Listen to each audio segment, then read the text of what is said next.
नमस्ते बच्चों। आज हम 10वीं कक्षा के पाठ बसंत की सच्चाई, ये एक एकांकी है नाटक, इसके बारे में जानकारी पाएंगे। लेखक विष्णु प्रभाकर जी है। इसमें प्रमुख पात्र जो है बसंत, एक गरीब शरणार्थी लड़का है, प्रताप उसका छोटा भाई है, और पंडित राजकिशोर जो है एक नेता, और साथ ही साथ कैसे नेता माने मजदूरों के नेता है, ಕಾರ್ಮಿಕರ ಮುಖಂಡ ಜೊತೆಗೆ ಡಾಕ್ಟರ್ ಮತ್ತೆ ಇನ್ನಿತರ ಕೆಲವು ಪಾತ್ರಗಳು ಇದರಲ್ಲಿ ಬರುತ್ತವೆ। पहला दृश्य जो है एक नगर है, शहर, वहां का एक बाजार का दृश्य है। वहां पर एक लड़का, गरीब लड़का, जिसके पाँव में चप्पल भी नहीं है, फटे पुराने कपड़े हैं, और हाथ में एक झोली पकड़े हुए कुछ बेच रहा है। उसकी उम्र जो है लगभग 12 साल है और उसका नाम बसंत है। वो पुकार रहा है, चलनी ले लो, बटन ले लो, दिया सलाई ले लो। चलनी ಫಿಲ್ಟರ್, ಕಾಫಿಯನ್ನು ಸೋಸುವಂಥ ಫಿಲ್ಟರ್, ಆ ಫಿಲ್ಟರ್ ತಗೊಳ್ಳಿ, ಬಟನ್ ತಗೊಳ್ಳಿ, ದಿಯಾ ಸಲಾಯಿ ಬೆಂಕಿ ಪೊಟ್ಟಣ ಮ್ಯಾಚ್ ಬಾಕ್ಸ್ ತಗೊಳ್ಳಿ ಅಂತ ಕೂಗಿ ಕೂಗಿ ವ್ಯಾಪಾರವನ್ನು ಮಾಡ್ತಿದ್ದಾನೆ। ಅದೇ ಸಂದರ್ಭಕ್ಕೆ ಅಲ್ಲಿ वहां पर एक कद्दरदारी व्यक्ति जो पंडित राजकिशोर है, मजदूरों के नेता, वो भी आते हैं। बसंत जो है वहां पर बेच रहा है, लेकिन सब लोग वहां से गुजरते हैं, लेकिन उसके पास जाकर कोई कुछ भी नहीं खरीद रहे हैं। ऐसे में पंडित राजकिशोर को देखकर बसंत उनके पास जाकर, आप चलनी ले लीजिए या बटन या दिया सलाई लीजिए साहब कहकर विनम्र स्वर से बोलता है। तो पंडित राजकिशोर बोलते हैं, पर भाई मुझे नहीं चाहिए, ನನಗೆ ಬೇಕಾಗಿಲ್ಲಪ್ಪ, ನನಗೆ ಯಾವ ವಸ್ತುನೂ ಬೇಕಾಗಿಲ್ಲ, ಬೇಕಾಗಿದ್ರೆ ಮತ್ತೆ ನಾನು ನಾಳೆ ತಗೊಳ್ತೀನಿ, ಹಾಗೆ ಹೀಗೆ ಅಂತೆಲ್ಲ ಸಮಜಾಯಿಷಿ ನೀಡ್ತಾರೆ। तो ये बोलता है, नहीं कम से कम एक चलनी तो ले लीजिए, ये 6 पैसा है एक चलनी का दाम कहकर बोलता है। लेकिन पंडित राजकिशोर मना कर देते हैं और अंत में ये बोलता है, ठीक है 6 पैसे नहीं चाहिए, सिर्फ 2 पैसे के लिए ही आप इसे ले लीजिए, ಕೇವಲ 2 ಪೈಸೆಗೆ ಇದನ್ನ ತಗೊಳ್ಳಿ, ಬೋಣಿ ಮಾಡಿ ಅಂತ। ಆಗ ಪಂಡಿತ್ ರಾಜಕಿಶೋರ್ ರವರು, 2 ಪೈಸಾ ಅಲ್ವಪ್ಪ, ನನಗದು ಬೇಕಾಗಿಲ್ಲ, ಅದ್ರ ಬದಲು ಈ 2 ಪೈಸೆ ತಗೊಂಡು ನೀನೇ ಇಟ್ಕೋ ಅಂತ ಹೇಳ್ತಾರೆ। ಅಂತಹ ಸಂದರ್ಭದಲ್ಲಿ ರಾಜಕಿಶೋರ್ ಕೊಟ್ಟಂತ ಆ ಒಂದು ಹಣವನ್ನ ಆತ ತಿರಸ್ಕಾರ ಮಾಡ್ತಾನೆ। ಇಲ್ಲ, ನನಗೆ ಬೇಕಾಗಿಲ್ಲ, ನಾನು ದುಡಿದು ಸಂಪಾದನೆ ಮಾಡಬೇಕೇ ಹೊರತು ನೀವು ಕೊಟ್ಟಂತಹ ಹಣವನ್ನು ನಾನು ತಗೊಳ್ಳಲ್ಲ, ಅದು ಭಿಕ್ಷೆ ಆಗುತ್ತೆ ಅಂತ ಹೇಳ್ತಾನೆ। यानी कि यहाँ पर उसकी खुद्दारीपन ಅಂದ್ರೆ ಆತನ ಸ್ವಾಭಿಮಾನವನ್ನು ನಾವು ಕಾಣಬಹುದು। ये बात सुनकर पंडित राजकिशोर बहुत ही हैरान होते हैं और यहाँ पर उसके ऊपर बहुत ज्यादा असर जो है डालता है ये बसंत। तो पंडित राजकिशोर कहते हैं, देखो भाई, मेरे पास सिर्फ ये 2 पैसे छोड़कर कोई और पैसे नहीं है, छुट्टा नहीं है, चिल्लर नहीं है, मेरे पास तो 1 रुपये का नोट है कहकर। तो बसंत कहता है, ठीक है साहब, आप वो नोट ही दे दीजिए, मैं जाकर उसे बुना कर ले आता हूँ। बुना कर ले आना मने ಚಿಲ್ಲರೆ ಮಾಡಿಸಿ ತಗೊಂಡು ಬರ್ತೀನಿ, ಆ ದುಡ್ಡನ್ನ ಕೊಡಿ, ನೋಟನ್ನ, ಈಗಲೇ ಹೋಗಿ ಈಗಲೇ ಬರ್ತೀನಿ ಅಂತ ಹೇಳ್ತಾನೆ। पंडित राजकिशोर देना तो चाहते हैं, लेकिन पहले कभी इस लड़के को देखे नहीं थे, भरोसा कैसे करें इसके ऊपर, सोचते हैं, फिर ठीक है कहकर देख लेंगे ये सचमुच ईमानदार है या नहीं, ये देखेंगे कहकर उसके हाथ में पैसे दे देते हैं। 1 रुपये का नोट जो है उसे बुनकर लाओ कहकर। यहाँ पर पैसे लेते ही बसंत जो है गायब हो जाता है, यानी कि 9-2-11 होना, 9-2-11 होना ಮನೆ ತಕ್ಷಣ ಅಲ್ಲಿಂದ ಪರಾರಿ ಆಗ್ತಾನೆ, ಚೇಂಜ್ ಮಾಡಿಸಿ ಚಿಲ್ಲರೆ ತಗೊಂಡು ಬರ್ತೀನಿ ಅಂತ। ಹೋದಂತಹವನು ಸುಮಾರು ಸಮಯ ಹಿಡಿಯುತ್ತೆ, 5 ನಿಮಿಷ ಆಯಿತು, 10 ನಿಮಿಷ ಆಯಿತು, ಕೊನೆಗೆ 15 ನಿಮಿಷ ಆಗುತ್ತೆ। ಆಗ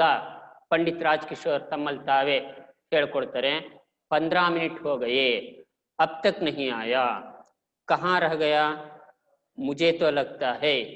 अब नहीं लौटेगा 1 ರೂಪಾಯಿ ಸಿಕ್ಕಿದೆ ಎಲ್ಲೋದ ಇನ್ನು ಗೊತ್ತಿಲ್ಲ ಬಹುಶಃ ನನಗನ್ಸುತ್ತೆ ಆತ ಬರಲ್ಲ ಅಂತ ಪಂಡಿತ್ ರಾಜಕಿಶೋರ್ ಭಾವಿಸ್ತಾರೆ ಇದಿಷ್ಟಕ್ಕೆ ಮೊದಲ ದೃಶ್ಯ ಮುಗಿಯುತ್ತೆ ಎರಡನೇ ದೃಶ್ಯ ಆ ಎರಡನೇ ದೃಶ್ಯದಲ್ಲಿ पंडित राजकिशोर रवर मने किशनगंज है पहले दृश्य में ही वो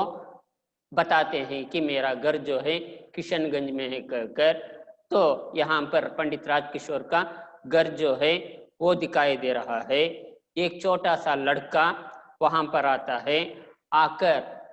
वहाँ पर घूमने वाले यानी कि वहाँ पर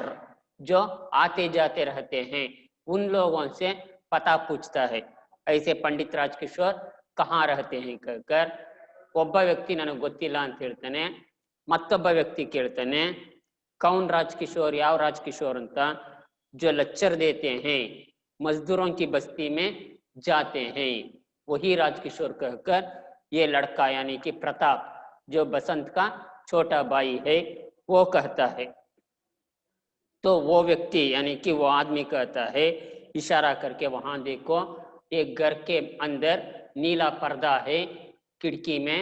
वही उसका घर है जाकर वहां पूछो कहकर तब प्रताप जो बसंत का भाई है वहां पर जाता है ಅಲ್ಲಿ ಹೋಗಿ ಬಾಗ್ಲನ್ನ ಬಡಿತಾನೆ ಕೂಗಿದಂತ ಸಂದರ್ಭದಲ್ಲಿ पंडित राजकिशोर ಹೊರಗಡೆ ಬರ್ತಾರೆ आकर देखते हैं एक छोटा सा लड़का कम से कम 8-10 साल का लड़का है तो पूछते हैं कौन है भाई तू कहकर तो वो बताता है मैं बसंत का भाई हूँ छोटा भाई वो आपसे 1 रुपया लेकर चिल्लर बुनाने के लिए चुट्टा बुनाने के लिए गया था लेकिन वो आया नहीं अब उस पैसे को बाकी पैसा जो है उसे आपको वापस लौटाने के लिए मेरे हाथ में देकर भेजा है कहकर तो पंडित राजकिशोर पूछते हैं वो क्यों नहीं आया कहकर तो ये लड़का बोलता है प्रताप नहीं वो चिल्लर लाने के लिए जा रहा था अचानक उसकी एक्सीडेंट हो गया ಆಕಸ್ಮಿಕವಾಗಿ ಒಂದು ಕಾರ್ಗೆ ಆತನ ಆಕ್ಸಿಡೆಂಟ್ ಆಯಿತು ಆತನಿಗೆ ತುಂಬಾ ಪೆಟ್ಟಾಗಿದೆ ಕಾಲಿಗೆ ಆತನಿಗೆ ನಡೆಯಕ್ಕಾಗ್ತಿಲ್ಲ ಆದ ಕಾರಣ ಆಕ್ಸಿಡೆಂಟ್ ಆದಂತ ಸಂದರ್ಭದಲ್ಲಿ ಆತನ ಬಳಿ ಇದ್ದಂತ ವಸ್ತುಗಳು ಸಹ ಚೆಲ್ಲಾಪಿಲ್ಲಿ ಆಯಿತು ಎಲ್ಲವೂ ನಷ್ಟ ಆಯಿತು ಈಗ ಆತ ಮನೆಯಲ್ಲಿದ್ದಾನೆ ಆದ ಕಾರಣ ನನ್ನ ಕಳಿಸಿದಾನೆ ಅಂತ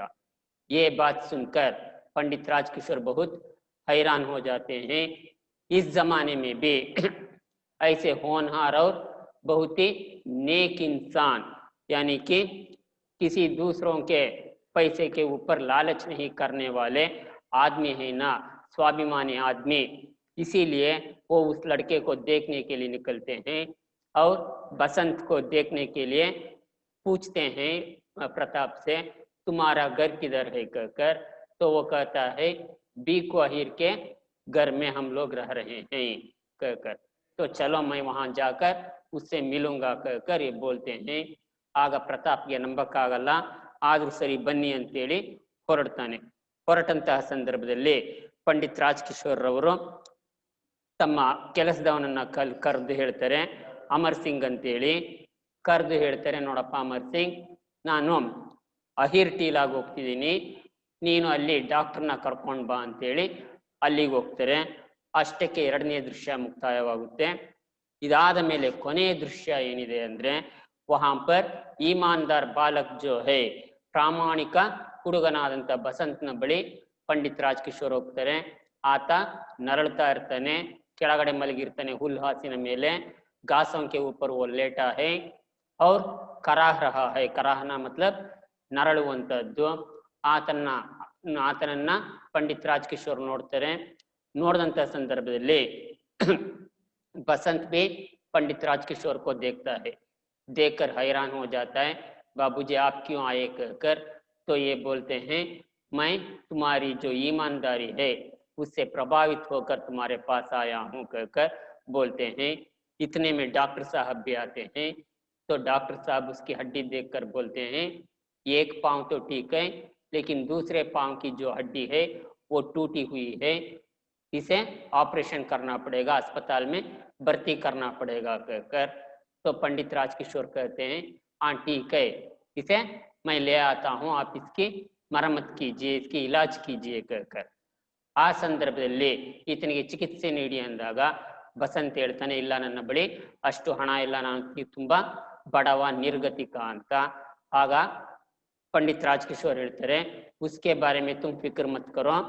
वो सब जिम्मेदारी जो है मैं अपने ऊपर ले लूंगा कहकर डॉक्टर से कहते हैं देखिए डॉक्टर साहब जितनी जल्दी हो सके इसकी पैर ठीक होनी चाहिए, क्योंकि ये बहुत ही अच्छा लड़का है और किसी में भी ना होने का यानी कि ಯಾರಲ್ಲೂ ಇಲ್ಲದಂತಹ ಒಂದು ಗುಣ, ದುರ್ಬಲವಾದಂತ ದುರ್ಲಭ್ಯವಾದಂತ ಒಂದು ಗುಣ ಈತನಲ್ಲಿದೆ. ಅದು ಯಾವ ಗುಣ ಅಂದ್ರೆ ಈತನ ಪ್ರಾಮಾಣಿಕತನ. ಆ ಪ್ರಾಮಾಣಿಕತನವನ್ನು ನಾನು ಮೆಚ್ಚಿದ್ದೀನಿ. किसी में भी ये अलभ्य है, वो गुण जो है ईमानदारी वो इसके पास है, इसीलिए जितनी जल्दी हो सके इसकी चिकित्सा कीजिए कहकर बोलते हैं. तो डॉक्टर उसे अस्पताल ले जाते हैं. यहाँ पर ये नाटक जो है खत्म होता है. इससे हमें ये पता चलता है कि ईमानदार रहने से हमें क्या फल मिलता है, ಪ್ರಾಮಾಣಿಕನಾಗಿದ್ದರೆ ನಾವು ಎಂತಹ ಪ್ರತಿಫಲವನ್ನ ಪಡಿಬಹುದು ಅನ್ನುವಂತ ಆ ಒಂದು ಪಾಠ ನಮಗೆ ಇದರಿಂದ ಲಭ್ಯವಾಗುತ್ತೆ ಮಕ್ಕಳೇ. ಇದಿಷ್ಟು विष्णु प्रभाकर ಅವರು ಬರೆದಿರುವಂತ एकांकी एक अंक का नाटक है, उसका सारांश पाठ को 2 बार पढ़ लीजिए, 1 या 2 बार पढ़िए गौर से और साथ ही साथ सारांश सुन लीजिए. फिर मैं नोट्स भी भेजूंगा, नोट्स भी कंप्लीट कीजिए. यदि कोई शक है तो पूछ सकते हैं. धन्यवाद.